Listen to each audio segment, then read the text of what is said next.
Good afternoon. Hi, everyone. Welcome to LNS 25, Thinking Through Arts and Design at Berkeley.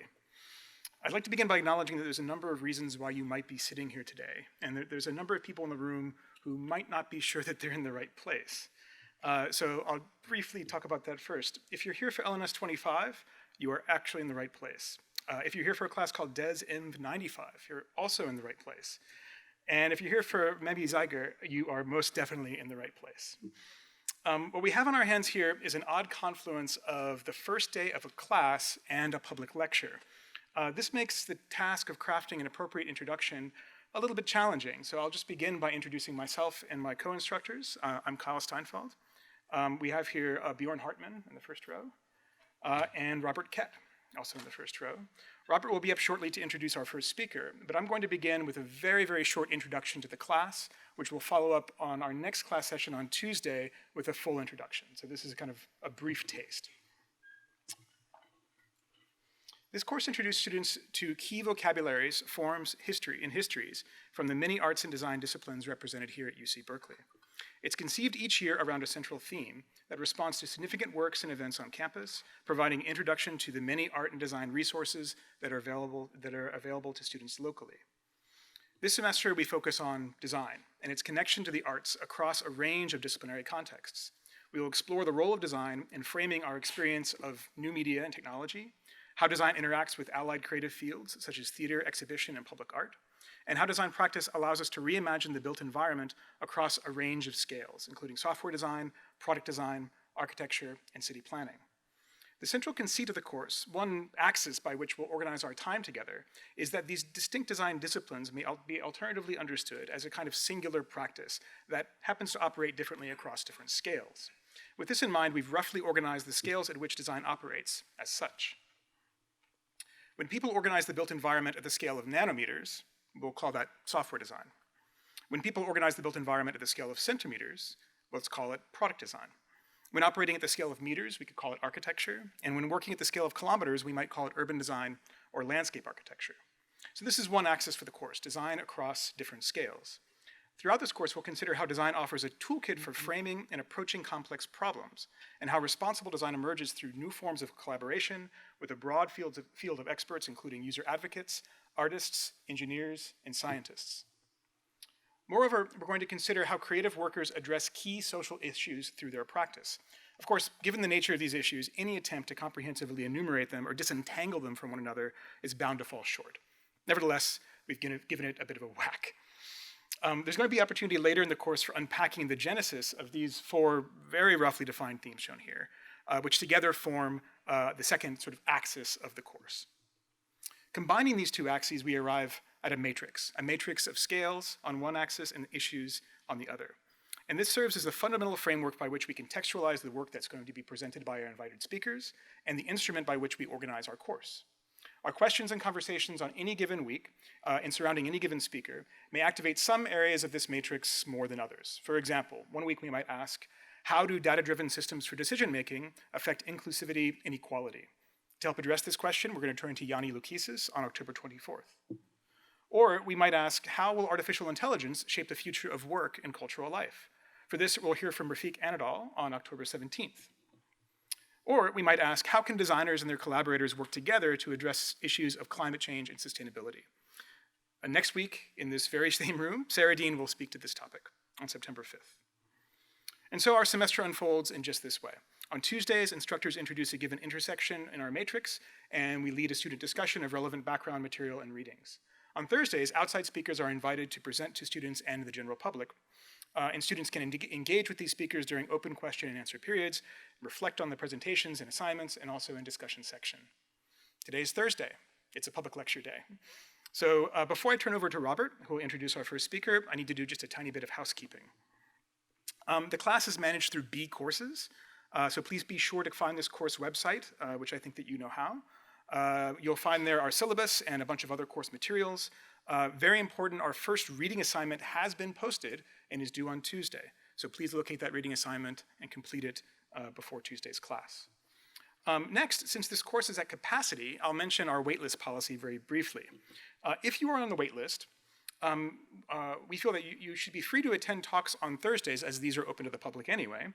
And then as far as the Tuesday sessions, you're permitted to attend during the ad drop session only. After the ad drop session has ended, we ask that you not attend. And I'm sorry to say that you may not attend a discussion section unless you're officially enrolled.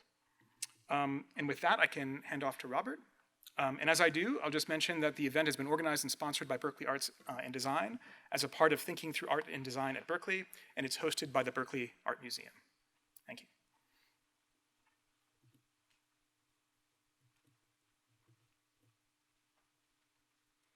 Well, thank you to Kyle for getting us started today, and hello to all of you.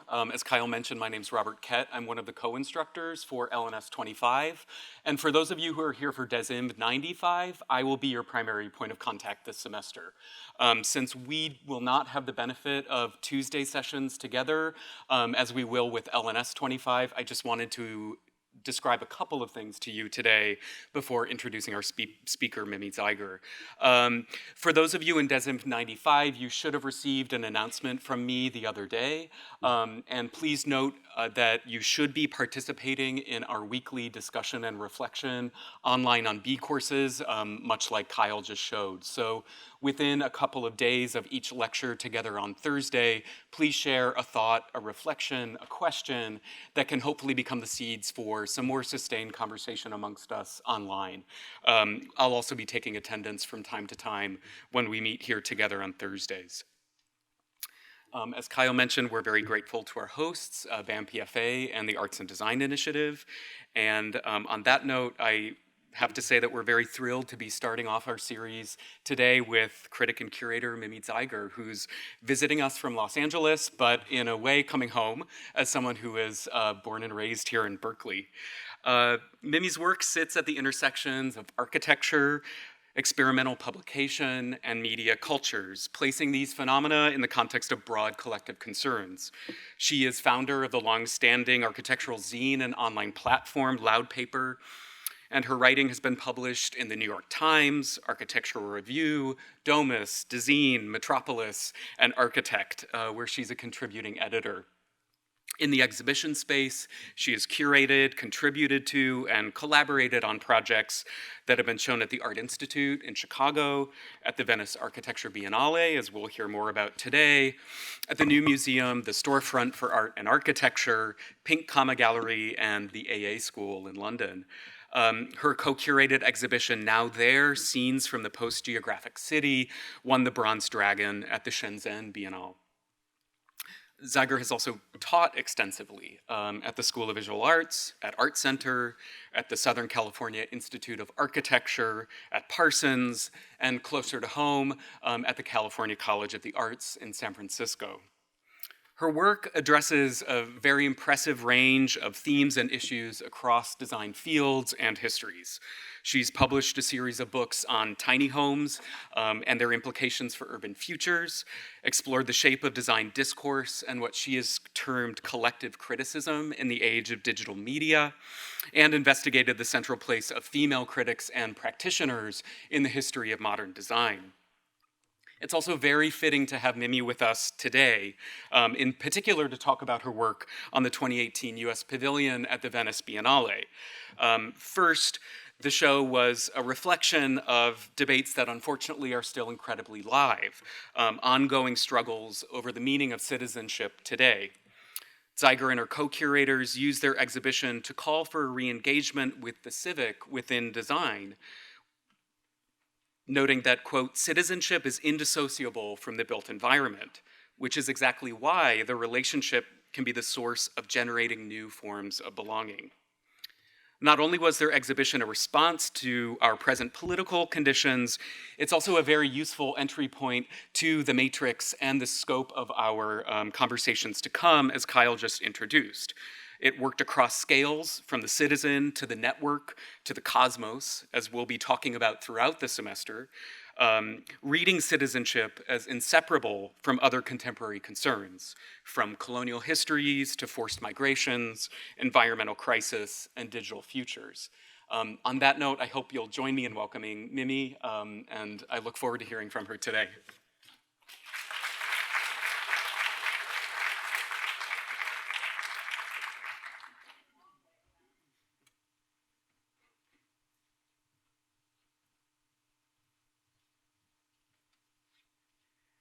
I made it. Great to see all you guys here. Robert, thank you so much for such a generous introduction. The Berkeley Art and Design folks for hosting this. Incredible to be in a Diller Scofidio Renfro Design Theater for the Berkeley Art Museum and Pacific Film Archive. It's just cool to be up here. As Robert mentioned, I'm a Berkeley native, so it truly is an honor to be back in my hometown and presenting this work. Berkeley is a place that shaped both my interest in politics and my interest in design, and so it seems like this is the right moment for it. So as you heard, and as we are hypnotized by this incredible graphic by the designers Information Form and Content, otherwise known as InfoCo, I'm an architecture critic and curator. It's a little bit of a strange double header to hold, but today I'm going to present two curatorial projects that use exhibition to produce critique.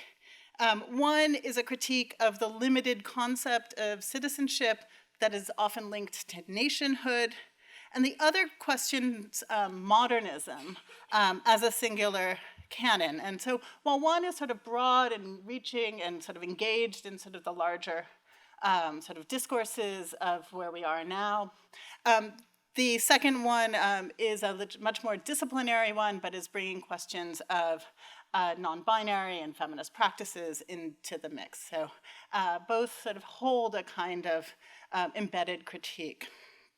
So in 2018, I was part of the team that curated the US Pavilion at the Venice Architecture Biennale. And I don't know if you guys know actually what the Venice Biennale is. I think some of you guys are sort of entering into the design field. But it's really one of the most, certainly the oldest and one of the most prestigious venues available to architecture curators. It also is one that carries a very heavy weight. It carries the weight of nationhood. You are representing the state. You are representing the US.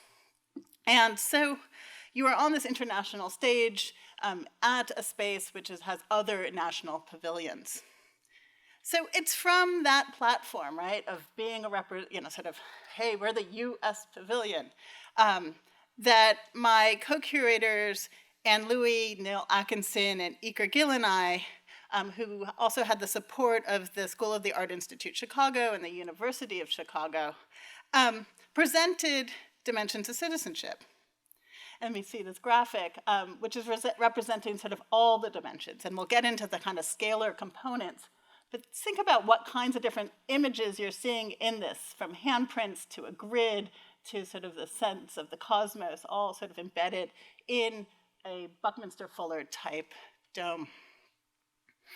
So Dimensions in Citizenship begins with a core belief that architects, landscape architects, filmmakers, writers, artists, and I should certainly say designers, have the skills, the tools, not simply to observe the events going on around us, right? And there's many events that continue to go on.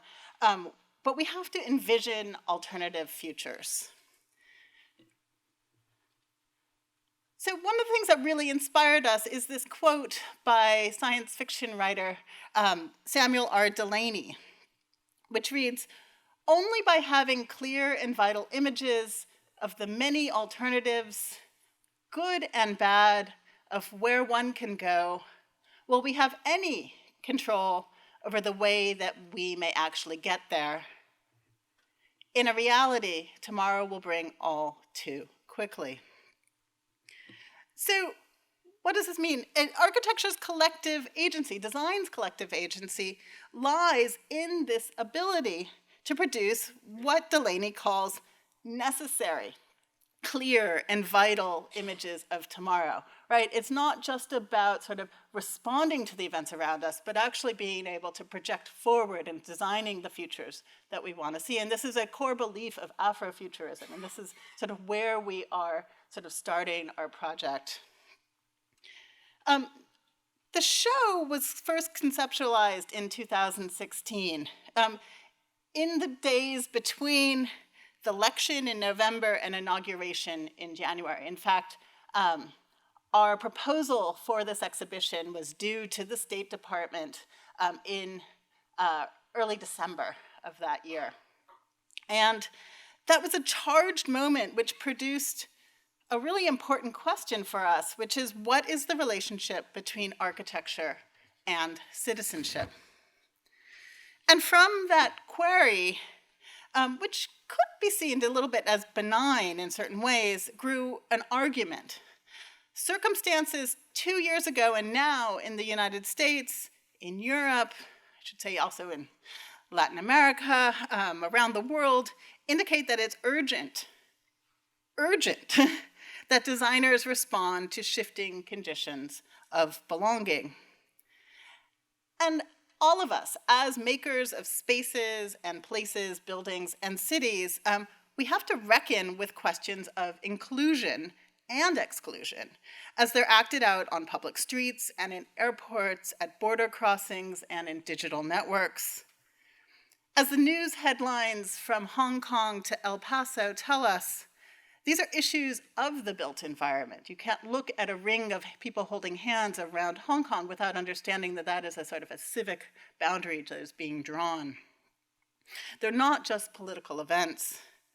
Through 7 commissioned works by architects, landscape architects, artists, and designers, as well as a suite of films, on and off-site programming and commissioned essays, Dimensions of Citizenship aimed to construct a framework to render visible architecture's engagement in these questions. But really, how to visualize inclusion and exclusion? How do you take the conceptual to the actual? So I was just mentioning sort of the US Pavilion, right? And it's this building right here, which sits in Venice, Italy, in a place called the Giardini.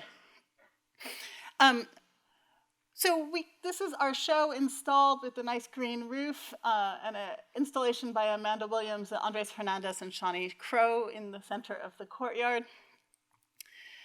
So one of the first things that we had to do before we even got anywhere close to this is recognize this building and recognize our position as sort of representing the United States. We had to own up to the contemporary and historical exclusions that were carried out in the name of US citizenship. The Venice Biennale has a large theme, and the pavilions pick up on those themes as they feel like it. And the larger theme was free space, and it curated by architects, Grafton architects, Yvonne Farrell and Shelley McNamara. And it focused on this idea of free space. Right? This is a really generous idea. And as curators, we agreed with their idea of architecture as a potential site for openness, which is also, it's a site for civic activity and agency. But we questioned just who has access to this seemingly abundant freedom, and at what cost? Who has access to the full rights of citizenship, and who doesn't? Which led us to the inauguration of the pavilion. So this space that we have right here, we invited the interdisciplinary arts collective, Post Commodity, to stage the ceremonial performance entitled, and I love the title of this, it makes me like choke up a little time.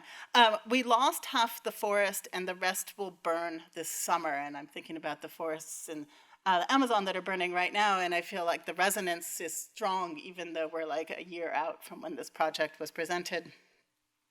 So dressed in Southwest regalia, artist Raven Chacon manned a mixing board. He's there in the middle. He was flanked by proxies for his absent members, Cristobal Martinez and Cade L. Twist. And the piece was loud and powerful. Experimental music conveyed the violence of colonization wrought on indigenous landscapes and communities. Let's give you a little taste of that.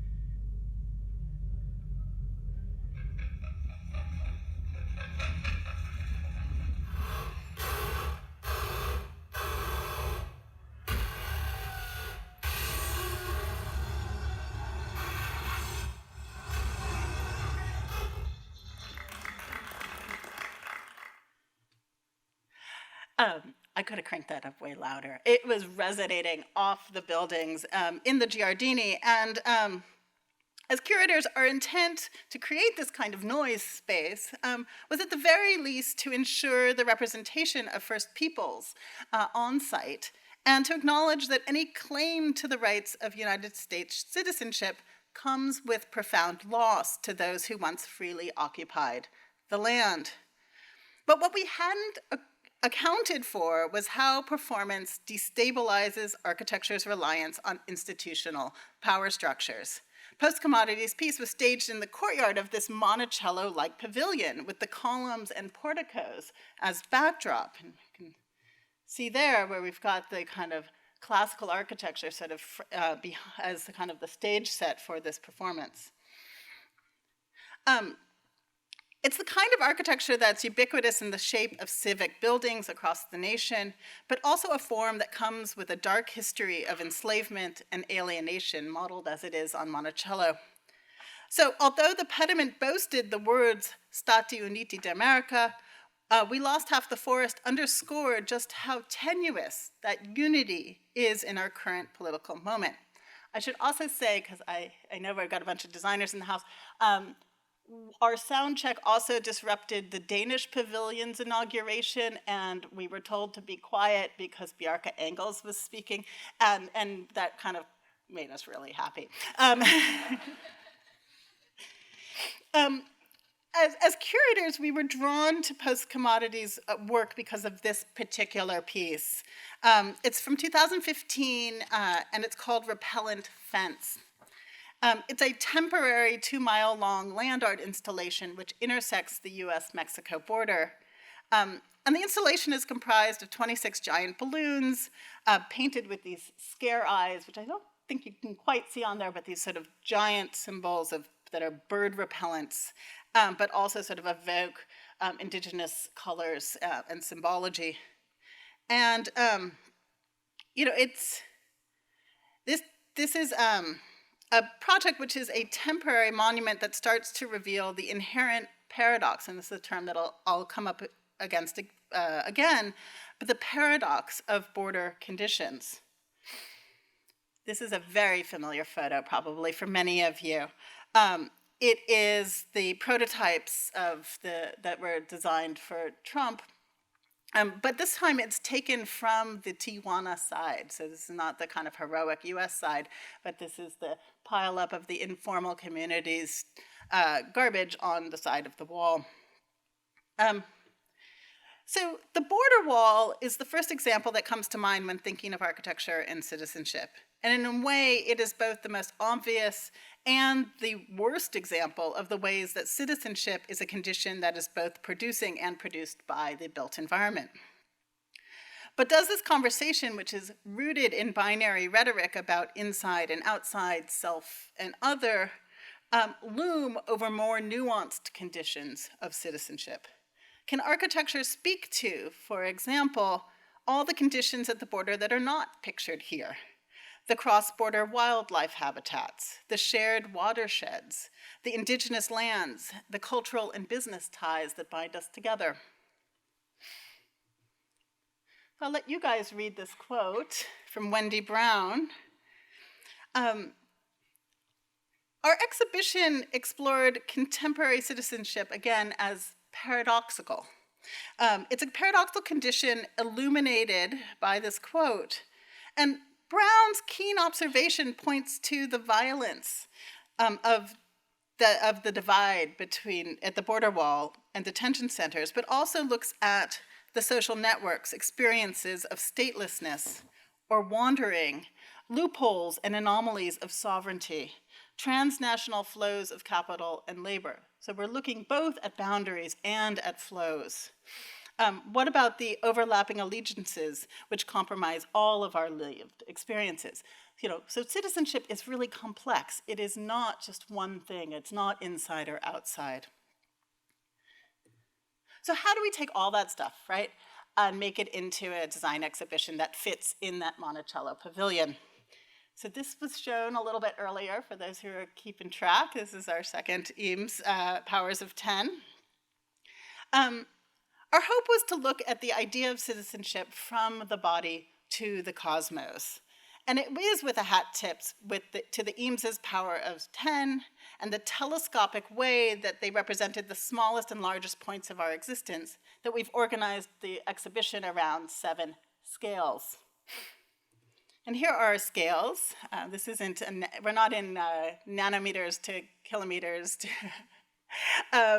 but we are sort of taking a sort of a scalar approach. Citizen, civitas, region, nation, globe, network, and cosmos. So once you put something where you put the body in the center and the cosmos at the outside, you build a very humanistic position. And I think one of the things that we were really cautious of in this kind of dialogue about citizenship is how do we not sort of pick up on the embedded biases that stand with humanism. So we were really inspired by folks like Mabel Wilson, who wrote, architecture has always propped up man with a capital M, whether we're talking about the Vitruvian man, and you guys know that image of the big circle, with the man in the center in classical antiquity, or Le Corbusier's modular man in the 20th century. And architecture has always excluded other ways of being human, and we wanted to try to embrace the many ways of being human. We're very much interested in disrupting these assumed and inherited hierarchies.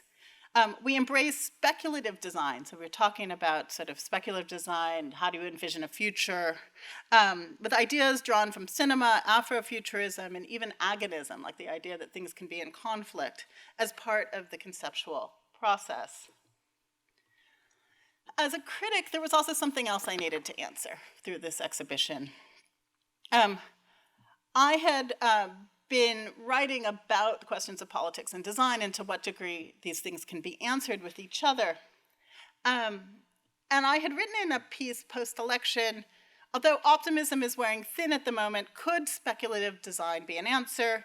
Can we use the very tools of neoliberal and techno-utopian dreaming as apparatus of resistance, right? So this show needed to not only kind of answer questions of citizenship, but personally felt like it had to answer questions of speculation.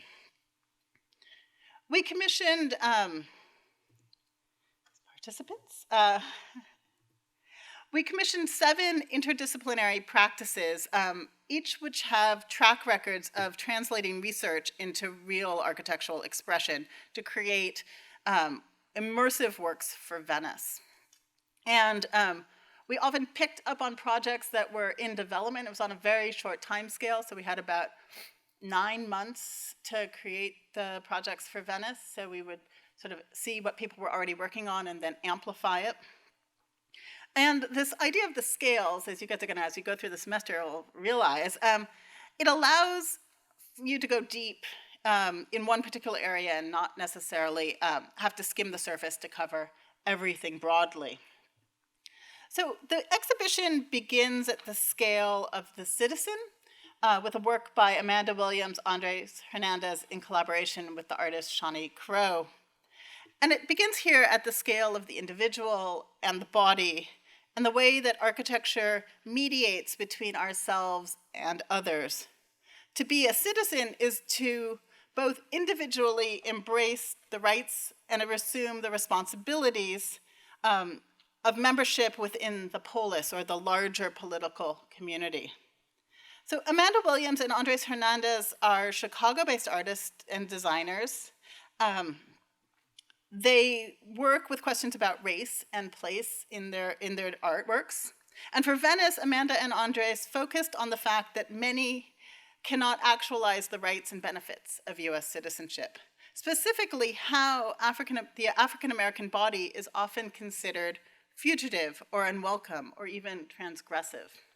So here we see their project sort of installed in the courtyard of the US Pavilion. This piece is entitled Thrival Geographies. In my mind, I see a line.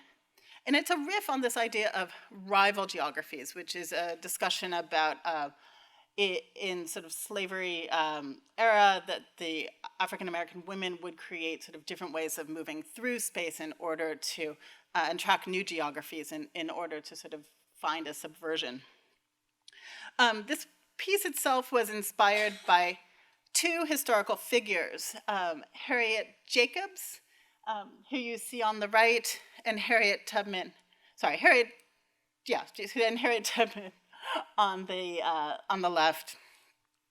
Harriet Tubman you're probably familiar with regarding the Underground Railroad and the emancipatory spatial network of coded signals and safe houses that fall under that rubric.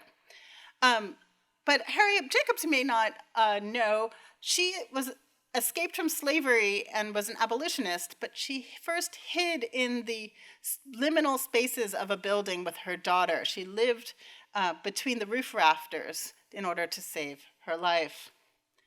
Amanda and Andres worked with Shawnee Crow, who is an artist in Chicago who has done things like Solange's hair sculptures, but she's really interested in this question of how hair braiding, the rituals of braiding hair also sort of speak to the ways that African American women have to change their bodies, change their hairstyles in order to fit in to work conditions sort of in different kinds of sort of civic spaces.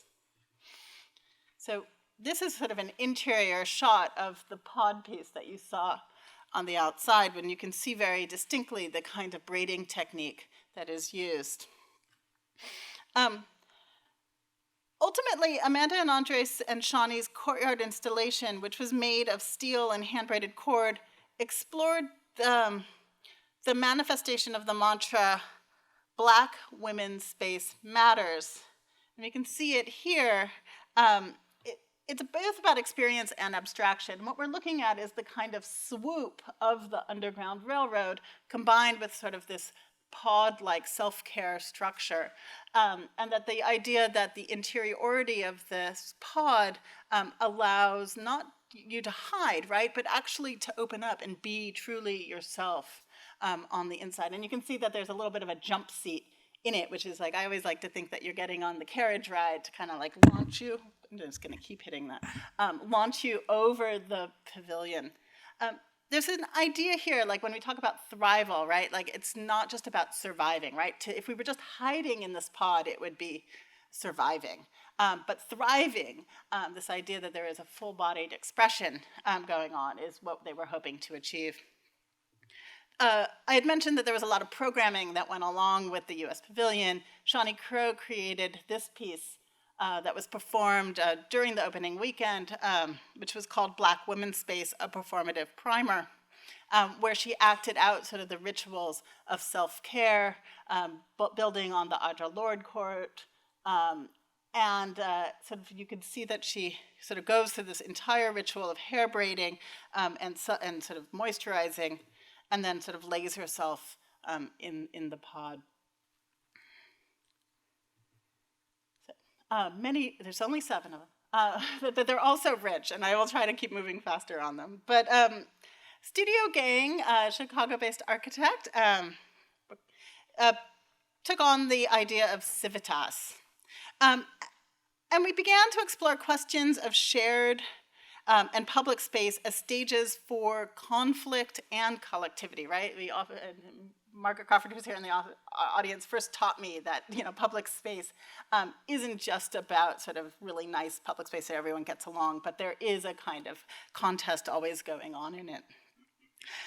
Studio Gang's project for the Biennale addressed civitas by bringing hundreds of cobblestones from this site right here along the Mississippi River to reconstruct a piece of what is called Memphis's Cobblestone Landing. It used to be the living room for Memphis, where all of the commerce would come through this port. At the site, the cobblestones facilitated the unloading of cotton bales, which we see here, and also in urban myth, were thought to have been used as ballasts on slave ships. It's not true, but it's sort of baked into the history of the city. And today, the landing is a somewhat neglected waterfront space that Studio Gang has been working with the city of Memphis to restore. So this is part of a longer process to help craft a new public space for the city of Memphis and for all Memphis citizens. And here you can see the cobblestone landing in orange, the Jefferson Davisson Monument, which came down during the course of the making of the exhibition, which was a Jim Crow era Confederate monument. And also the Bedford Forest Monument, which is a similar era. So these sort of piece brought up questions of monumentality, whose monument, who gets a space, and that the public space itself, this edge condition along the river, might actually be a more inclusive monument. So here are some of the kind of protests and sort of histories of the Memphis that were in the show. They were installed sort of as these little, I'm going to point to these very tiny little postcards that you can see, but these were mapped against a image that was hand-painted by Jeannie Gang of the Memphis River and all of its flows, combined with the stones themselves that were installed in a slope that you could walk on, you could touch, you could hang out on, have a seat. And then also these things that we called story stones, each of which are based on, so it's taking one of the cobblestones and then reinterpreting it based on a series of interviews with stakeholders in Memphis. So it comes from the activists to politicians to artists. So anyone they have a series of 9 people who are trying to represent sort of a large range of voices, and there's a film that goes deeper into these interviews. But then, it's the question of how do you take something that is narrative and make it into a design object? And so each of these are different ways of operating on these stones. How do you make transformation? At the scale of the region, we invited Scape, which is helmed by landscape architect Kate Orff. And Scape's concept for the exhibition explores dimensions of ecological citizenship through the lens of tidal regions, areas that are threatened by industrial processes and pollution, rising tides, and climatic forces.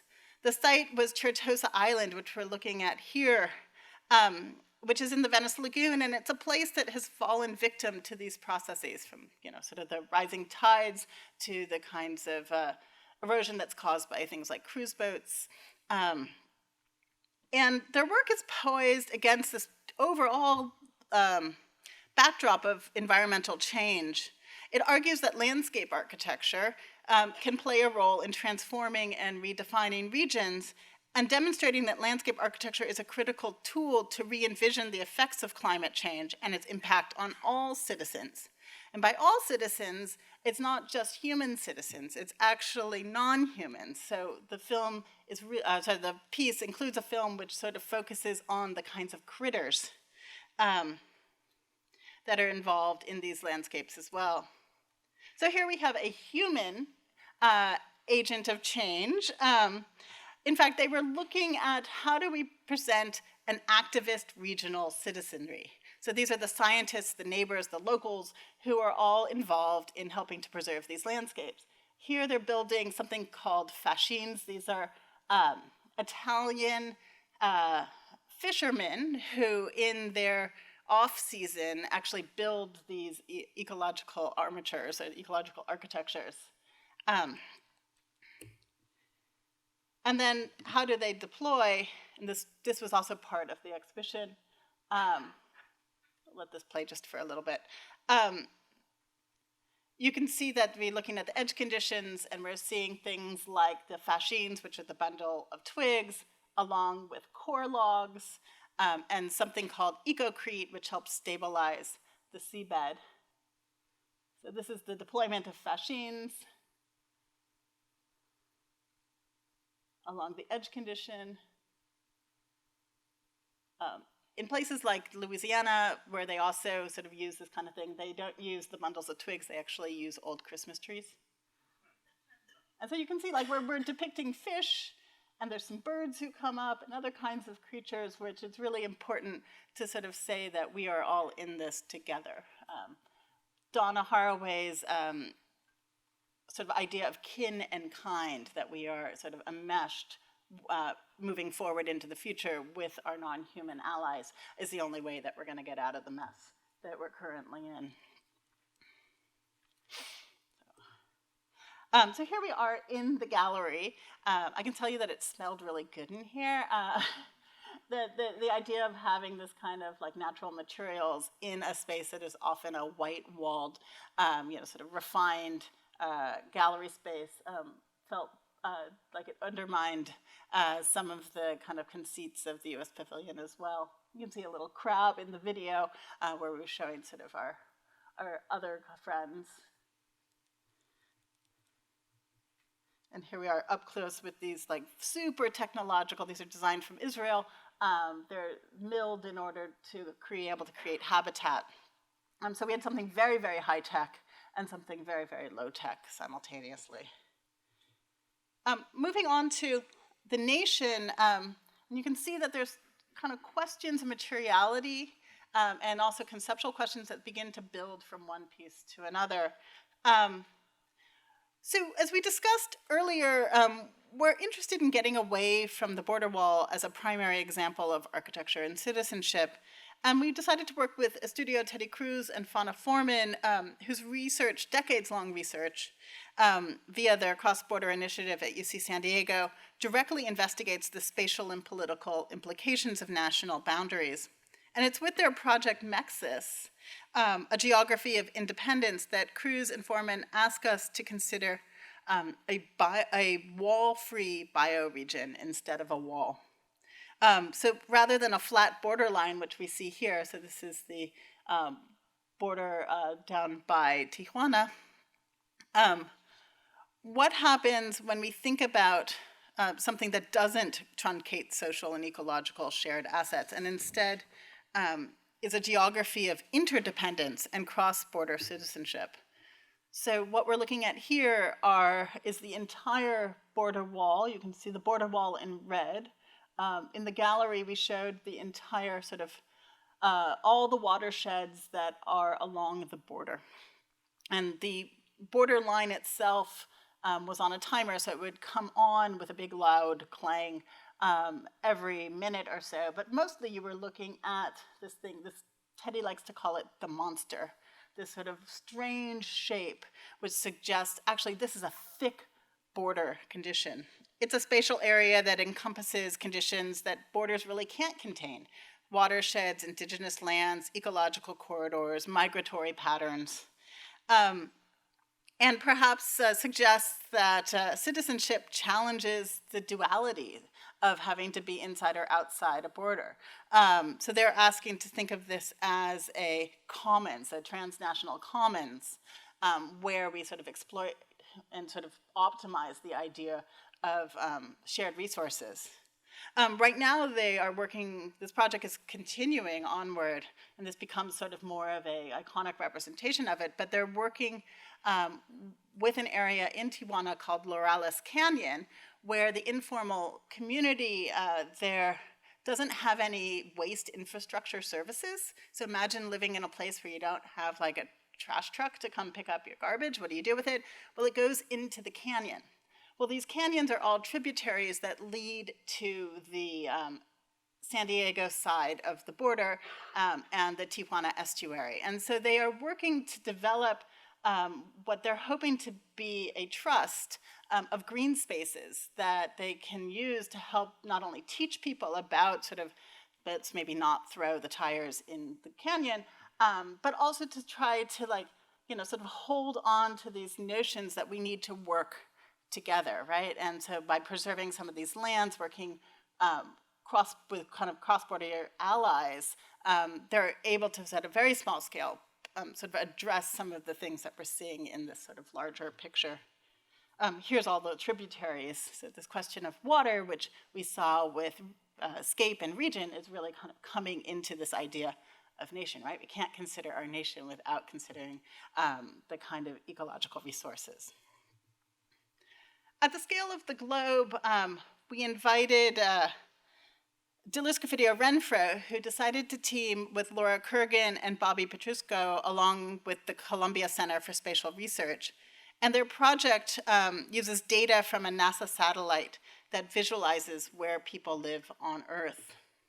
So In Plain Sight, which is what the piece is called, juxtaposes night and day conditions to depict the anomalies in the data sets and representations of which produce our understanding of who counts. So the blue marble, right? We're really familiar with the blue marble. It tells us that we're one big global community and we're all going to work together, right? This is Whole Earth Access, or not Whole Earth Access, Whole Earth Catalog is sort of the idea of this, right? Together we will save the Earth.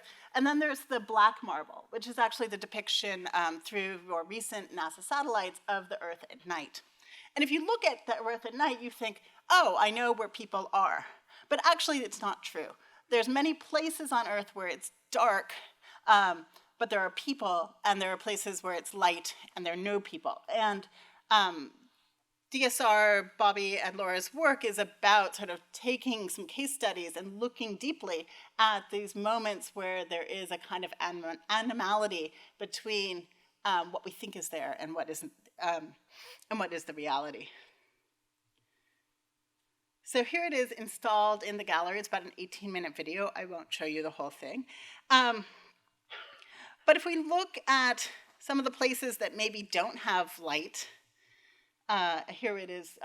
This could be Houston that comes back to light after Hurricane Sandy, and then Puerto Rico, who takes a month or more to come back with some light after Maria. But then we also have places globally, a wealthy enclave with a dark night initiative, an isolated village, an extraction settlement, a refugee camp, an outage, an indigenous territory. These are all places with people but no light. And then we may have places,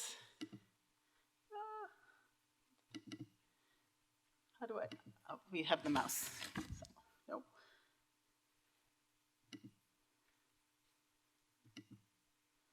Oh, there we go.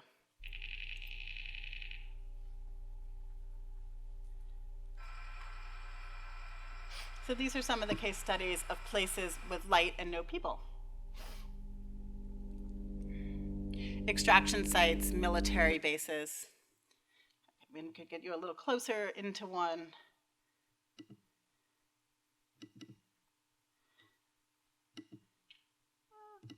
I'll just keep clicking until this does. Why can I do this? Is there a you can help me? Ah, there we go, got it. So here we're looking at a film of an extraction site in Congo with a power line that links from one side of the country to the other, and there are villages along the length which have no light. I'll catch a little bit of this so you can get a sense of what this piece is about.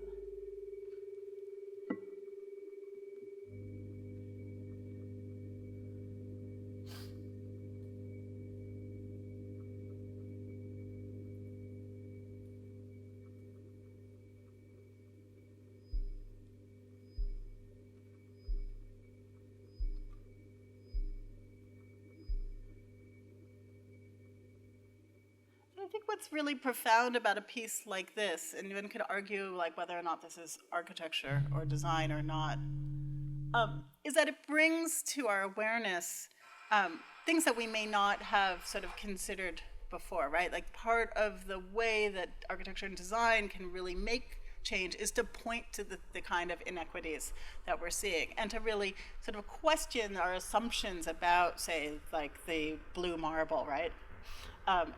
And then also to say, like, listen, the black marble is used for policy making. Like, basically, that they use that as data to say that there's this many people in a single place, and that's how resources are distributed. But if we suggest that maybe that is not quite what it seems, we can begin to sort of start a conversation about like what are other ways of getting the kind of data and getting the kind of resources to people who need them. So you can day you see the people,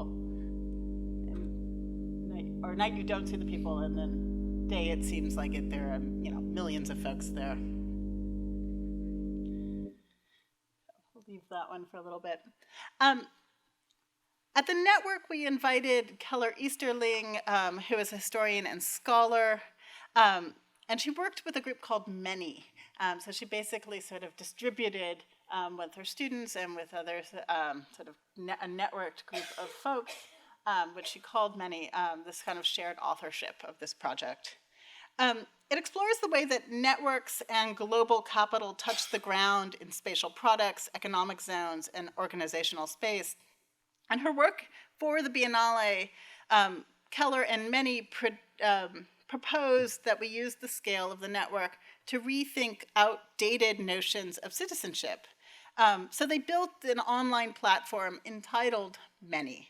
And we can see here the kind of hieroglyphic graphic that is distinguished Many, as well as the video and a series of iPhones that are holding the app which they built together.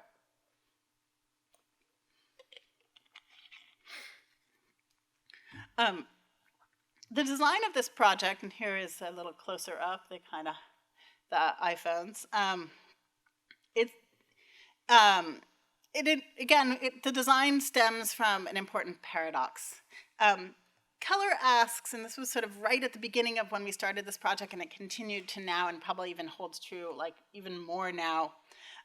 Why is it that global infrastructure can easily move billions of products and tens of millions of tourists and cheap laborers around the globe, but there are few ways to facilitate the migrations of people in response to political, economic, or environmental crises? This is like the important question. So she did this by suggesting that Many is a peer-to-peer network, that we use the kind of technologically advanced sort of networking tools in order to sort of get work through a series of loopholes within the visa process. In fact, it rejects citizenship altogether as the kind of herald sort of idea that we should strive for. And we can see the app here. It's a kind of oh boy, we hate to say this, and I say it all the time, which is kind of like a Tinder Airbnb for sort of folks who want to move around the globe.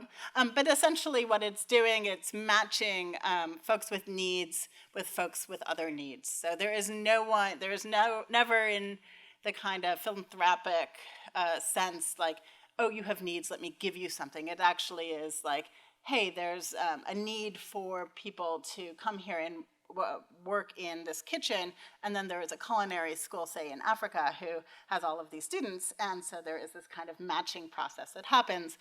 In the app, you can see that the length of these sort of short-term sort of residencies is 24 months, 12 months, some of them are 18 months, 36 months. So you could actually have a kind of stitch together a kind of cosmopolitan relationship with this app where you just sort of jump from opportunity to opportunity. The glyphs themselves are based on kind of hobo apps, as well as the kind of emoji icons that we are so familiar with in network culture.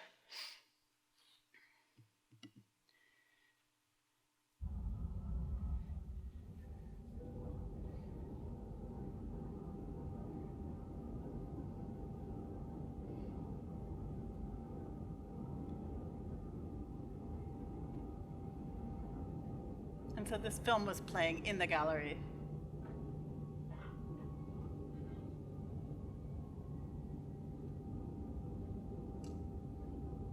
What I love about this whole project, but especially about this film, is that all of the footage that you're seeing was shot by the Many network, often her students, where she teaches at Yale, and where her students went off to like home for like spring break, they were asked to shoot some iPhone footage. So the whole piece is put together through just kind of the landscapes of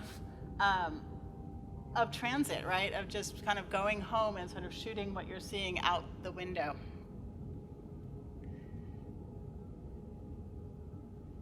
And you can see the app in action swiping both ways. के अवसरों के साथ मौजूदा visa network को मजबूत करता है। एक दृष्टांत सेंट लुइस, क्लिंट और यंगस्टाउन जैसे शहरों में खाली जगह में ग्रीन इंफ्रास्ट्रक्चर परियोजनाओं और यात्रियों को संबंधित करता है। फ्रेश कोस्ट कैपिटल नामक एक कंपनी पॉपुलर के पेड़ को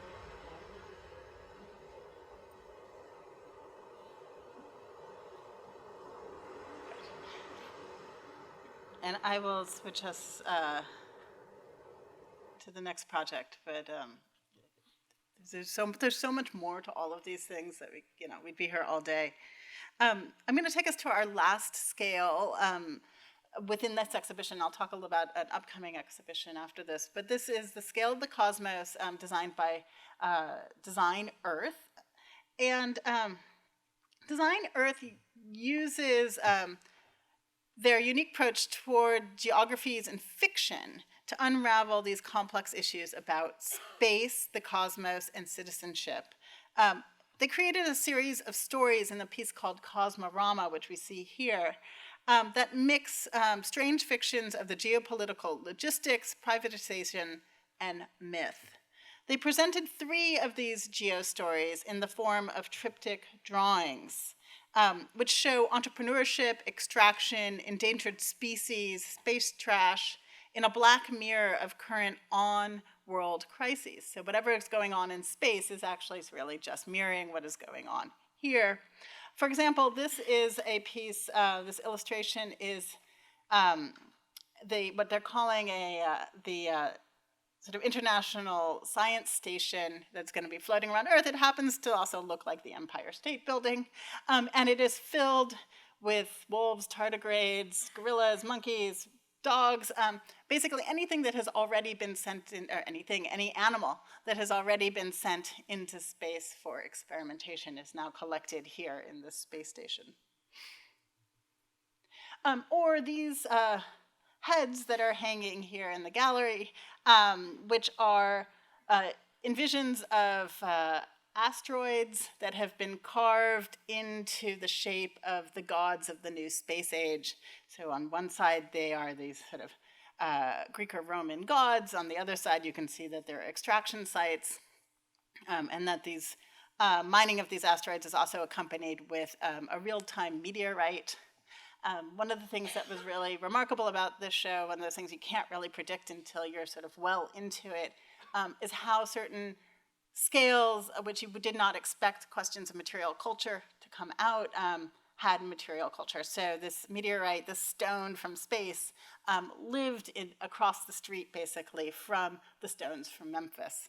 So we're sort of bringing these kinds of rocks together. And here it is finally installed in the gallery. One of the other things that was really nice about this space is the giant window, which is representing the most extreme condition of citizenship at the scale of the cosmos, looks directly back on the courtyard and the scale of the body. I should note that the other sort of 2 pieces of the 2 stories that were represented in here, one called, there's Mining the Sky, which we talked about a little bit, but the other one is called Pacific Cemetery, which identified Point Nemo, which is a place in the Southern Ocean where space junk is built into new land. And the space junk is meant to land, and their proposal suggests that this is a landing site to be made into new land for climate change migrants. So even as we're sort of moving towards these kinds of fantasies, we're also sort of picking up on the kinds of conditions that are touched upon in the other, at the other scales. This triptych is on view at SF MoMA right now as part of, I think it's called the Outer Space Show, yeah. We also did something because we were so questioning this idea of the humanistic and the kind of structural idea of the scales. They created something called the Transit Screening Lounge. And these 7 commissioned works that were in the scalar pieces, they didn't as rich as they are, sometimes they didn't get to the more ambiguous readings of contemporary citizenship. So the 5 films we collected in the Transit Screening Lounge, which references things like the space of non-belonging, right? The transit lounge is where you kind of go when you're at an airport in between flights where you're not going to go through customs. We thought of it as a rest stop underneath the dome of the US Pavilion, which is looking at citizenship through the lens of movement, through migration, transgression, transmission, travel, and mobility. And it featured artists and interdisciplinary practitioners whose work employ narrative and speculation. And several of these themic works also have kind of surreal tendencies. And this curatorial turn away from the didactic or the disciplinary is meant to convey the ways that imagination and speculation articulate or open up experiences and territories that are often difficult to delineate through traditional architectural means. And these included this group of filmmakers, works by Frances Bodomo, her work Afronauts. She's a Ghanaian filmmaker, and it tells an alternative history of the 1960s Zambian space race program, which runs parallel in time to the US space race. Or Mandana Moghadam, her piece Exodus, which is a poetic meditation on migration and the weight of the stuff that we leave behind. Or David Reuter and Marissa Lee Benedict's Dark Fiber. And here you see the artists pulling fiber across this railroad bridge. And it physicalizes and traces the geographies of networks. And that is, the ephemeral becomes rooted. And Mika Rottenberg takes, with Cosmic Generator, is a magical realist take on border conditions and traces sort of this questions of the border at Calexico, Mexicali, sort of taking it back through through China, and basically suggesting that we are not at just a binary border, but we're actually at kind of a triad, a global triad of goods and services. And then lastly, we had Liam Young, Where the City Can't See, which is the vision of the city through non-human eyes. And in this case, it's not animals, it's actually like the autonomous vehicles, which turn out to be patrolling the city of Detroit. And the film tells the story of how human actors are using ways to move and navigate the city to find spaces of belonging which avoid the eyes of the car.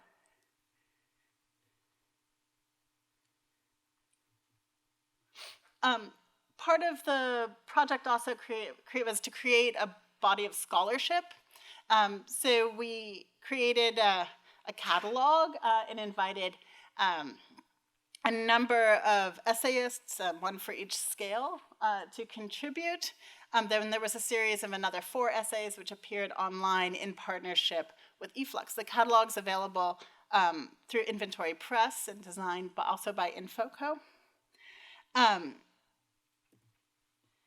And then in the end, just to sum up this project, and I will then briefly do a little bit on an upcoming project, our goal was to render visible these paradoxes of belonging, and the exhibition does not fully solve or even begins to untangle the complex relationship of governance and circumstance that bind us together, citizen to stranger, self to other. Instead, it uses design through spatial research and speculation, drawing and dreaming, as a means to engage and visualize the legal, cultural, and ecological ties that bind. So, this was a huge project. I'd be remiss without sort of saying that there was an enormous group of collaborators and partners involved in it. I think we, as curators, especially curators with ideas of feminist practice in our forefront, we really wanted to try to acknowledge and make transparent a lot of the kind of relationships that were going on in here. So I just got to say that as we move into this project, which is called Soft Schindler. I am sole curator on this project, and it feels really weird to be working alone after working with like a large team. So this project opens in October at the Schindler House in Los Angeles, which is home of the Mack Center for Art and Architecture. The Schindler House, or otherwise known as the King's Road House, was built in 1922 by Austrian architect Rudolf Schindler, or R.M. Schindler. And it's considered a pioneering piece of modern architecture. It's a canonical building of California modernism. In fact, it's like kind of the building, right? It's the beginnings of what we begin to understand. For those of you who haven't visited it, the house is run as a gallery space. And it follows the principles Schindler picked up working for Frank Lloyd Wright and incorporating his own bohemian sensibilities into it. The residence was meant for two families. You can see the two sides of the house connected by a kitchen, which was shared in the middle. And it was Schindler's family and then a revolving door of others, including the Chase family, who was the original sort of first family to share the house, and then Richard Neutra's family. And the things that we begin to know about California modernism, right, like the connection of inside and outside, the expression of materials, those are things that are kind of the kind of cheapness of material, or sort of efficient use of materials. That is all sort of begins with this house. And we can see it here. But the house has another history. One that centers not on Rudolf Schindler, but on his wife, Pauline, who, I said that Schindler was bohemian. Yeah, it sort of, his marriage was fluid, to say the least. Pauline left her husband in the late 1920s and moved to Ojai, and the pair lived separately. She came back in the late 30s, and the pair lived separately in the two sides of the house until Schindler's death in 1955, and then Pauline continued to live in the house. The exhibition that I'm working on, called Soft Schindler, begins with traces of pink paint on redwood, and we can sort of see that paint of the painted interior here. Normally this would be exposed redwood. So in 1949, Pauline Schindler painted her side of the interior a kind of light salmon pink, which created like a great rift between her and her already somewhat estranged husband. They only communicated really through letters. So this letter is basically Schindler sort of going, Madam, rejecting her idea of sort of, and suggesting that the way that she is sort of using paint is sort of destroying what is considered, he's already calling his work a canon, a canonical piece, a kind of an icon of modern architecture. And she's just, I'm just gonna paint my interior. So we begin here, and so I was thinking about like, what are these other ways of representing a very known history? And it's not a history show. It actually is, so here's a little bit more of the house. Here's some of the other history. This is Galka Shire, who lived in the house in the early 30s. You can see that there's material histories at play here. There is curtains, there are pillows, there is art on the wall. This isn't just a stripped down home. So I'm showing a series of artists and architects. Some of the work is new installations, some of it is borrowed pieces. This is a work by Brian E. Roberts. So the Soft Schindler participants are gathered together in order to show the incompleteness of binary ideas in architecture, sculpture, and design, ideas of femininity versus masculinity, inside versus outside, heavy versus light, rational versus emotional. And it frames such notions as outmoded. Each of these practitioners make non-conforming aesthetics and ideologies manifest in space. And collectively, they evoke Pauline's social, domestic, and socialist spirit. So this is Bryony Roberts, who is working on a piece called Felty. This is a different piece of hers. It's a piece called Tailored, but it uses sort of the same ideas, grounded in feminist practice. Sort of the pieces are woven and sort of using felt. They're designed to be touched and squeezed. We'll also be showing a series of collages from architect Anna Pougener, whose drawings stem from her research on kitchenless living. She identified the shared kitchen of the Schindler House as a point of domestic exchange and contestation, so she'll be sort of making some images based on that. Then we have Bettina Hubby, an artist in Los Angeles, and her collages made out of pillows and sofas, blankets, use humor to make strange the subject-object relationship. In fact, it's the soft sculptural pieces which talk to us, and they tell us to relax. So pillows, footstools remind us that relaxation is actually really hard. Then we have a work by artist and architect Jorge Otero Pylos, who's best known for his latex castings. We're going to show two of a series of works that he did where he cast Merce Cunningham's rehearsal studio in New York. And the idea is to problematize our relationship with time and place and memory. And his work uses latex to capture sort of the dust. Like he just paints the latex on the floor and pulls it off. So by capturing the dust and residue of decades of dancers, he transfers the details of one room, Merce's studio, to the Schindler House. And you wonder, why are you bringing this to the Schindler House? Like, yes, latex, that's great, like it's soft.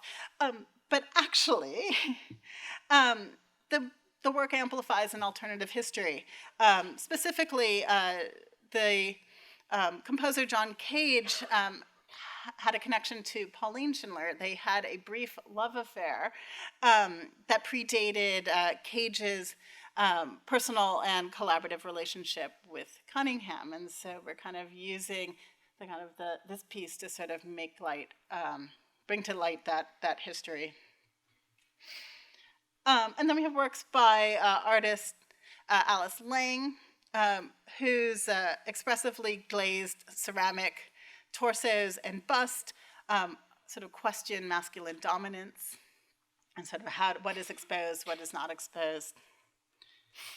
And then architects Design Bitches out of Los Angeles are creating an installation in the clerestory windows, and then this illustration that we see here, which is kind of collapsing many histories together,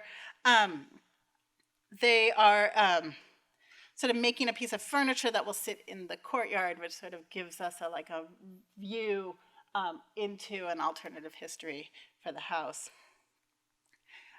So this is just a very small snapshot of a show that is in progress, and since when you invite people to make installations, you don't quite know what you're going to get. So we will have it photographed, and we'll be partnering with the design magazine Pinup to create a catalog, which we will launch later in the fall. So that there's much, much more to come on this show. So come down to LA anytime between October and February, and you can catch it. These shows are so different, yet have kind of themes that cross between them. And especially that uses the space of an exhibition as a place for reevaluating assumptions and really posing tough questions through design. And you can tell in both of them, this idea of what is the future, how do we represent the future, is really present, and really present in my work at the moment.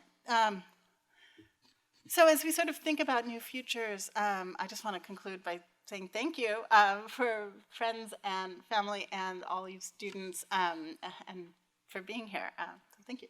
I'll take questions.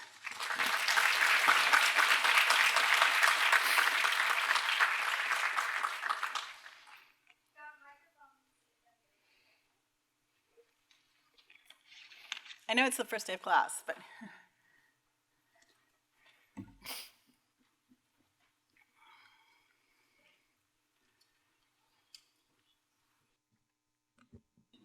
Thank you so much for sharing these two exhibitions with us. I had a question. So you started and ended with that question that we have to envision alternative futures, and I just wanted to ask you, how are the methods we use, or the artists that that you've worked with, how are the methods that they use to envision the futures now different from 5 years ago, 10 years ago, some decades ago? What are kind of recurring genres of envisioning the future, and what seems to be just emerging, maybe because it's only possible now, or because it seems to be much more pressing now than it was before? It's sort of a two-parter answer. I mean, I think one it has to do with methodology, and one has to do more abstractly with where the source points are for these futures. I think right now we're seeing very different source points for futures. So if the kind of techno-utopian future that we all envisioned from the 60s onward, right, the space race, Cold War vision of utopia, white and domes, and Bucky Fuller made it so clear for us where we were heading. I think those have run a certain course, and we're looking at different starting places for where the future might be, whether it's Afrofuturism, feminism. I teach a course at SciArt called Other Futures, so we're also looking at questions of Sinofuturism, ecological futures. I think those kind of broader, so different relationships to time, different relationships to history, are, when we project forward from those, they have a very different aesthetic language. One of the people I was looking at this past spring in the Other Futures class was Beatriz Cortez, who is an artist in Los Angeles and Mexico, and looking at like what are Latinx futures and the kind of materiality that those provoke. So back to the idea of methodology, right? Like then things become more about mud brick, more about sort of hand working. Like really each time it comes from a different place. That one over there. Hi.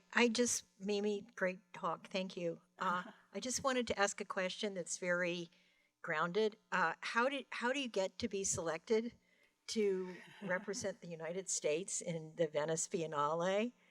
What's that process, and how did you pay for all of the people and materials and everything? It's the best question, right? So it's a competitive, but it's different for the Art Biennale and the Architecture Biennale. For the Architecture Biennale, you submit a proposal to the National Endowment of the Arts and the State Department, who review it with a team. And I was invited into a proposal process that no ideas had been cooked up yet. They just wanted a team that was being spearheaded by the University of Chicago and the School of the Art Institute Chicago. And in terms of what it costs, so we submitted our thing in December. We didn't find out actually until closer to like July, August that we got it. In fact, right now, the new team probably knows, and they're waiting to announce the next one. It's competitive. Like there's multiple teams that come together. I think it's a little bit more this year, but for our year, the National Endowment of Arts gave $100,000, and the State Department gave $100,000. And for those of you out there who think like that's a lot of money, $200,000, it's probably about 20% of what it costs to do an exhibition at this scale in Venice for many, many different reasons. And the funding came from donors and the fundraising efforts of the two larger institutions.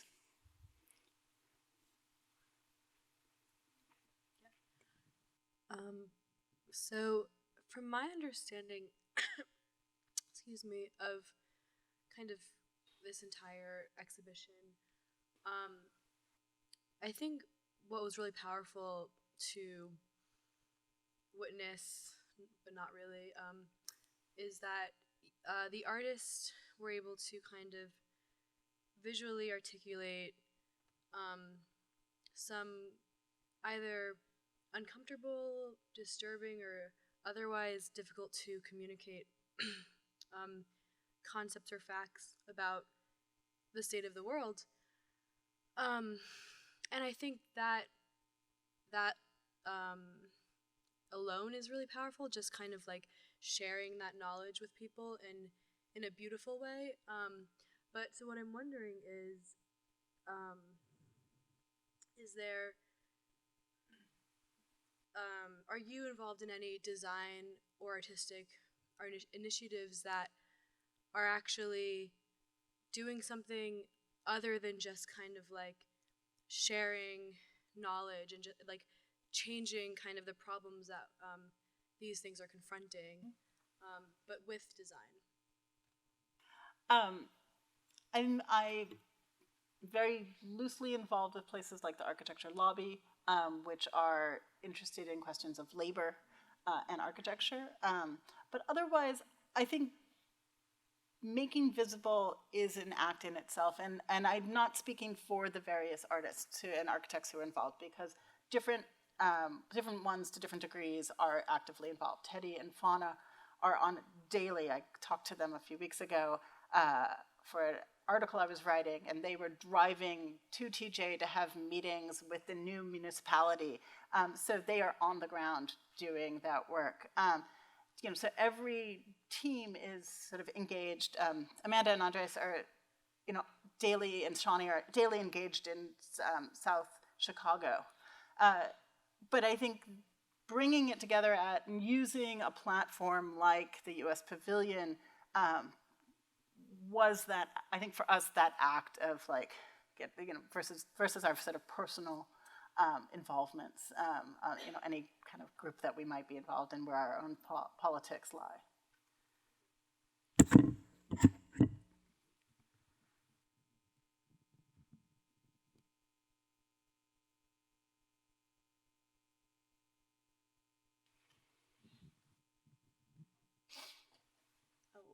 Hi, thank you so much for incredible presentation. I noticed that in the US Pavilion, the majority of the artists are female artists or architects, and the question is there some implicit curatorial bias for feminism, or does it signify a shift of leadership in radical thought and art towards more female presence? Yes, to both. There is certainly a feminist practice at the root of my work and the work Anne Louis is involved in, and we just posed while we were making the proposal a challenge to ourselves. Hey, I wonder if we can answer these questions, like, because we had already created the framework, the scale frameworks. What just happens if we just happen to answer this with women and people of color? Like, let's just give it a try. And we did, and yet that was it. Like, we didn't want to sell this as a kind of diversity initiative show. We just really wanted to present it as it is not so challenging to put together a checklist of not white men. Like, it really, like, if you were engaged in the world, it's not that hard. You just have to want to. And we wanted to. And so this is what we consider the new normal. And you'll see that the work for Soft Schindler is, again, mostly women, because why not? Hi, thank you again. And my question is, you mentioned you had like some very specific themes you're trying to like render visible, I think is what you said, with your Venice exhibition. And I was just wondering, like, looking towards your Soft Schindler exhibition, as a curator, is your themes, your like thesis, is that something you like go into the project like knowing, or is that something you kind of like find along the way as you see what pieces you get back from artists and things like that? That's a great question. I think you go in with a kind of high-level theme, and the theme deepens and expands as you bring together the artworks. And then I think the works then resonate with each other, which suggest sort of larger themes. And that's where I get really excited. Like, I can go into a project, even like an editorial project, for instance, like with like it's gonna be kind of like this structure. But actually, for me, and I work very structurally, where the structure then is undermined, right? Back to Wendy Brown, where that structure is sort of undermined by the kind of richness of the works is where I get really excited, and sub-themes and overlaps begin to happen. Hi.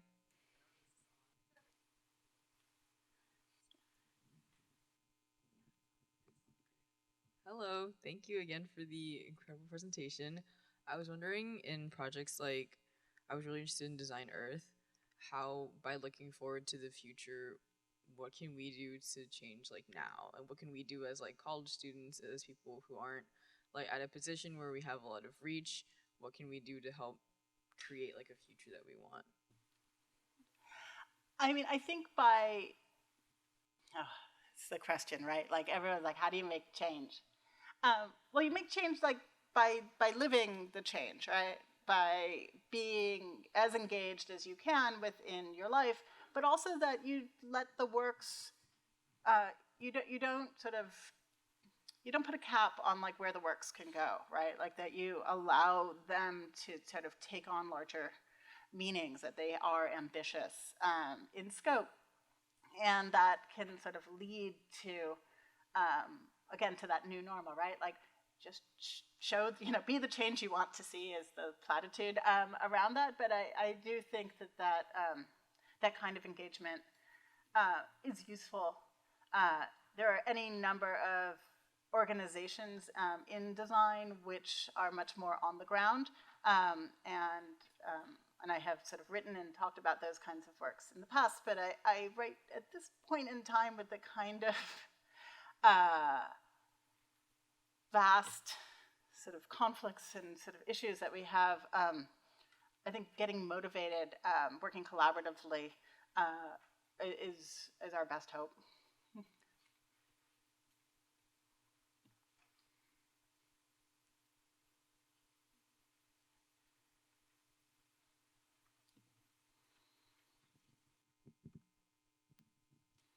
Hi, thank you so much again.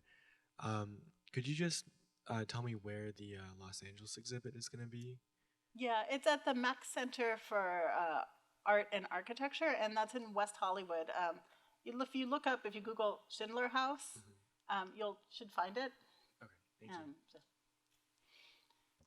Hi, Mimi. Thank you so much for the presentation. I have a quite specific question about the Venice show. When we came in, we saw this, as you said, hypnotizing image with this, amazing shade of green. I just wonder, I love the shade of green. I love the color. I just wondered, was that, designed on purpose? Was it, chosen to show something? Green is usually associated with peace, but what was there? Are you aware of the designer's intention behind that? So we worked with an incredible graphic design team, and the fluorescent green, which like the rotating image doesn't even capture the kind of intensity of that green. There are many different answers to this that we give. I like to give that it's, well, it's not red or blue. My co-curator, Anne, thinks of it as the fly in the ointment. Like, it is that weird thing that that sort of just makes you go like, what? Why is that green?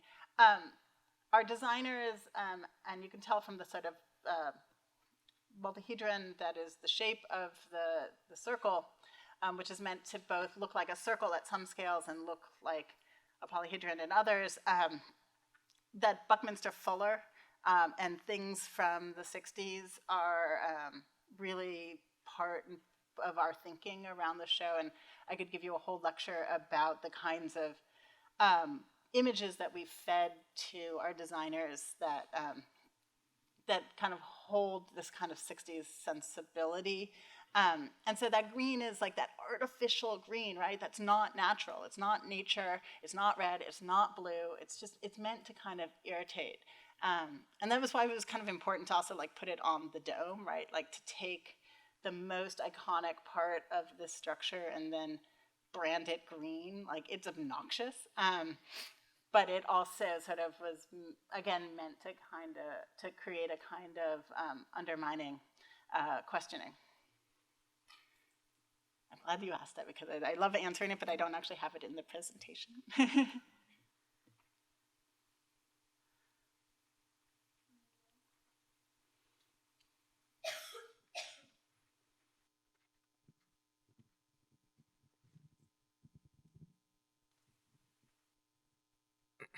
Hi. So yeah, once again, thank you for the presentation. Coming from like a technical background, it's pretty similar how you can easily get lost in your work. Like you're working on a really cool project and you just want to keep on going, you know? With that speculative design mindset, how do you know that you've reached a point where, you know, it's fulfilling of your original goals and you just don't like keep on going and I don't know. It's a good question. I'm not sure. I think the idea of multiple or the idea of individual or plural authorship, I think, is really key, especially when you're in the tech space, right? Like you're working with lots of people, or at least when hopes you are, you're networked.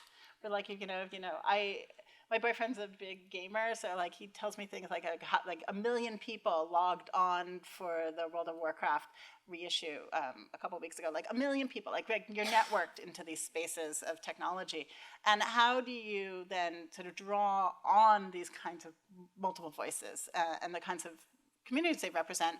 And that way, when you sort of start thinking speculatively, right, you're kind of thinking largely, right? You're already tied in, and that is kind of like a hippy dippy answer, but I think we all work, crunching in our spaces, got to get the work done, but then we also sort of are supported by just the curiosity, by community, by kind of the daily networks, and I think acknowledging those is really important.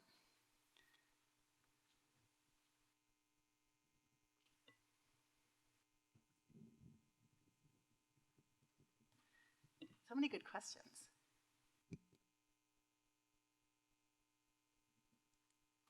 Hi, as everyone's been saying already, thank you so much for a wonderful talk.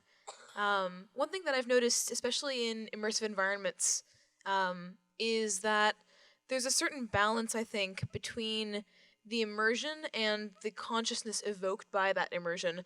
To what extent does one walk a space for the sake of walking that space? And to what extent does one feel provoked by a space, as the color green might suggest? I'd love to hear more about how you find that balance between consciousness and I guess being in the liminal space of I'm simply here and I don't have to think about being here.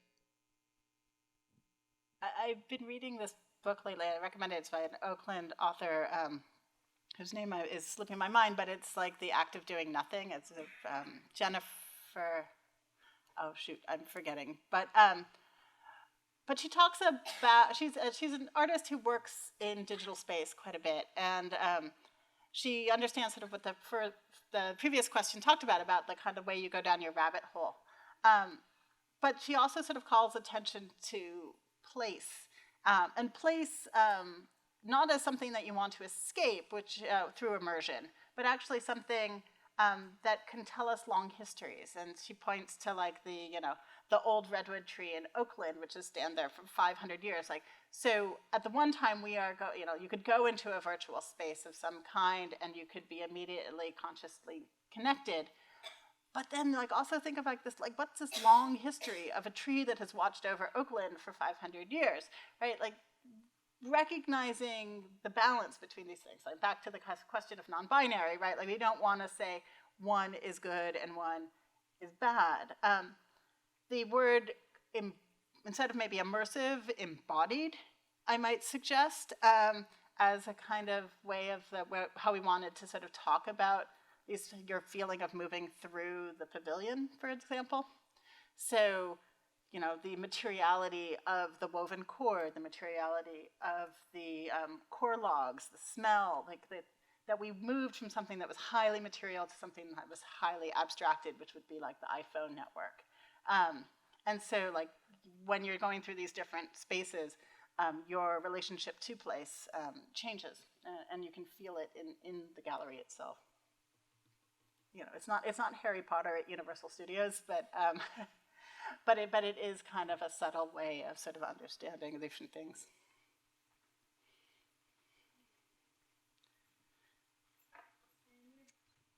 We have time for about one more question. Is that good? Sure.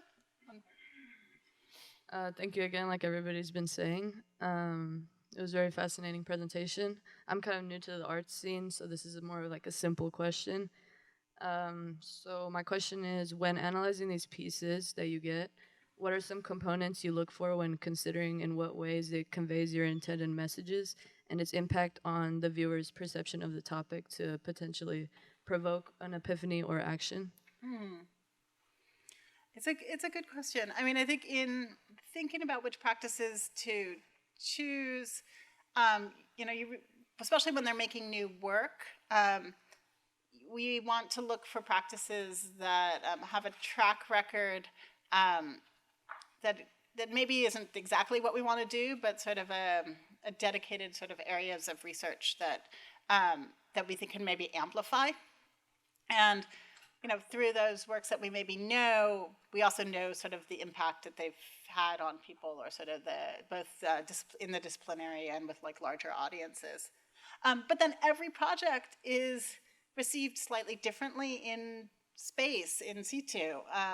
Certain projects work better than others, but also go on to other lives. I was saying to Robert earlier that the Many project, which is Keller Easterling's app, like in the space, I think was kind of ignored, that it didn't get the kind of credit it needed to get, because it was looking at an iPhone at the end of like multiple sort of more immersive projects. But then going back to that project now and looking at it and like being able to show it and share it, like I think we can get close to it, to really understanding its juiciness, and that knowing that Keller is still sort of working on that project, and sort of that those ideas are going to continue onward in other projects, I think is a way of sort of fixing the fact that maybe that project you know, didn't hit exactly how we wanted it to, but could, the show went on to Chicago, that opened in March, and I think it was a quieter space, less flow of traffic, and it had a temporal attitude there where you could spend a little bit more time, and I think it was received in a kind of slightly different way. So I hope that answers your question. Great. Yeah, let's call it there. Thank you guys so much for terrific questions.